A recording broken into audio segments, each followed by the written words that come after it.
Good morning, everyone. Happy Sunday to you. This is Chiquita with Destined Journey.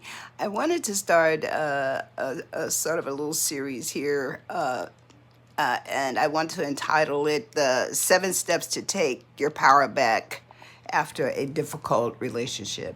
So I'm going to get started on number one. The number one thing is to prioritize your self-respect and self-worth. Because a lot of times we allow a lot of toxicity to happen in our relationships because maybe we don't feel so good about ourselves, or there's some kind of codependency that we haven't dealt with. So it's those kinds of things that gets us into that situation in the beginning. So starting with that subject, here's some key points.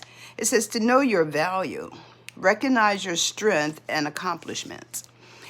Sometimes, I even look at myself. I'm a college graduate. I went to school, an Ivy League school, and I've become a nurse, and I've been a nurse for 40 years. Now I'm retired. I've traveled the world. I've done a lot of things, but, I never really sat down and did some self-reflection to really realize that I've accomplished a lot of things. I have had a lot of presentations for the work that I've done, but I didn't look at it that way because I'm looking for love. That was some traumatizing moments, I guess, in my childhood because my parents divorced when I was 2 years old and I was raised by my grandmother. So I've always felt that I wasn't maybe good enough, so always know your value.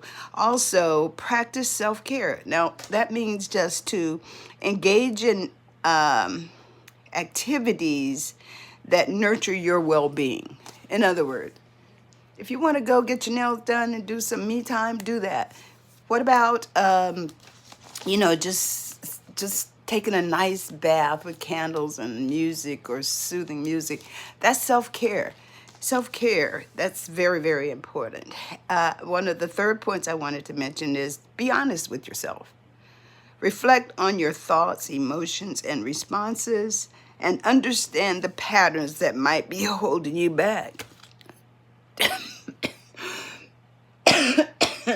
Excuse me.